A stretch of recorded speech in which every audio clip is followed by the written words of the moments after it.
Kazumi Kenji. Today we're gonna be talking about how to handle stress and burnout for caregivers.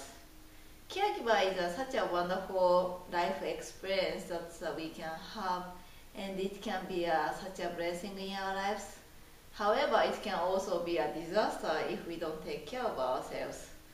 Because I am a caregiver for the 70-year-old woman who was diagnosed as Alzheimer's 6 years ago, and she had stroke about 1 year ago.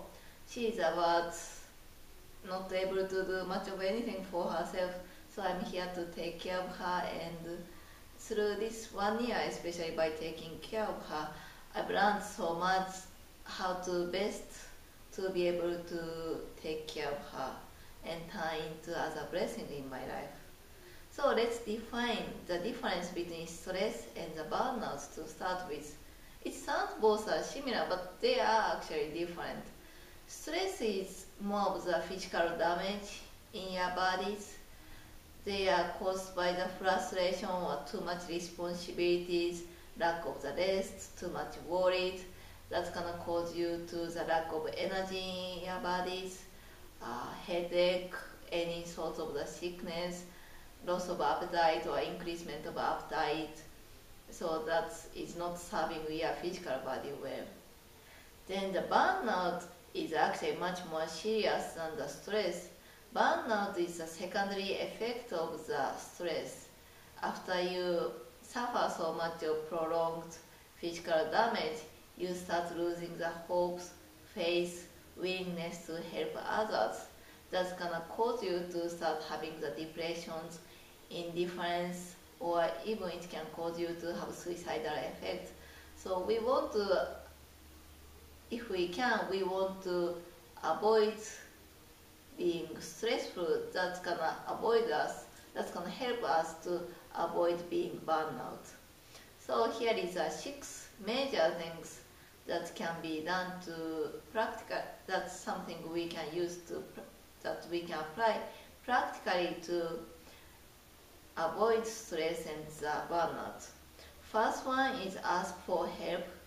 Don't be too prideful or don't be too shy, don't be too much worried, because sometimes we just not here by ourselves to deal with everything by ourselves. We just need to sometimes ask for help for your friends, your family, people in the community, people in a support group, or even people in a church. And when you ask them, they are actually happy to help you, and they receive blessing by helping you and the people that you take care of. Then the second thing is to create God-oriented lifestyle, because without God, things just doesn't work, but with God, anything is possible. So you may do more of the prayer often in the day, during the daytime. You may read scriptures, study scriptures. You go to church as much as you can.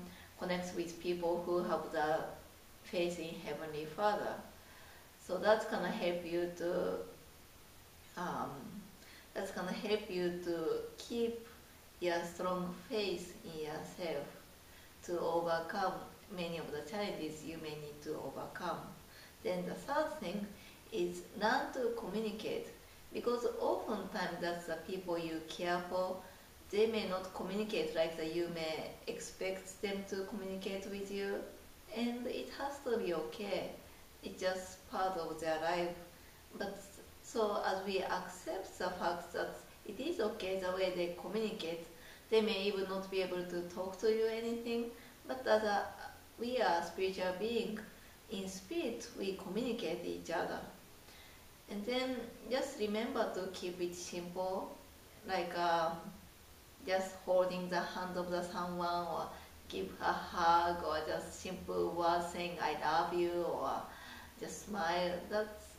These emotions can be bridged to create communications necessary to show each other that we love each other and we care for each other. Then the fourth thing is to educate yourself, especially when it comes to the medications. Most people are not really aware of the side effects of the medications. And I say that because as people take medications, you start seeing the abnormalities or some of the new symptoms. And if you don't know anything about it, that's gonna cause you to fears, frustrations, and worries to bring you to stress. But if you know what may be possible to be happening, then you are more prepared to see what's gonna happen. Then the fifth thing is to make sure to take care of yourself. That's actually easy to be said than to be done. But you, some people may feel guilty about taking care of yourself. But without you taking care of yourself, you cannot take care of others. So you just need to start thinking to better take care of yourself by eating healthy. I take supplements to uh, keep me in a good shape. You might want to keep your hobbies, your social lives, friends, families.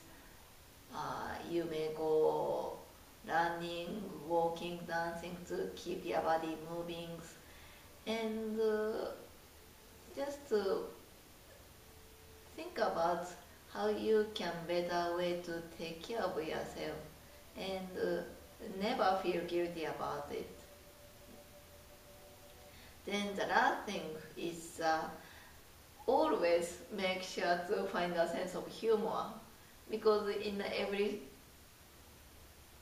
the laughter can be the greatest medicine of all. So when you have a laughter in critical, challenging situations, somehow it's lightened up. So that's what we need. So as a conclusion, that caregiving can be one of the greatest blessing in our lives, because you learn so much and it is part of your personal growth period. And I love it so much, and I am blessed to be able to be a caregiver for this woman that I take care of. So this is Kazumi Mackenzie. Always be in harmony. Thank you.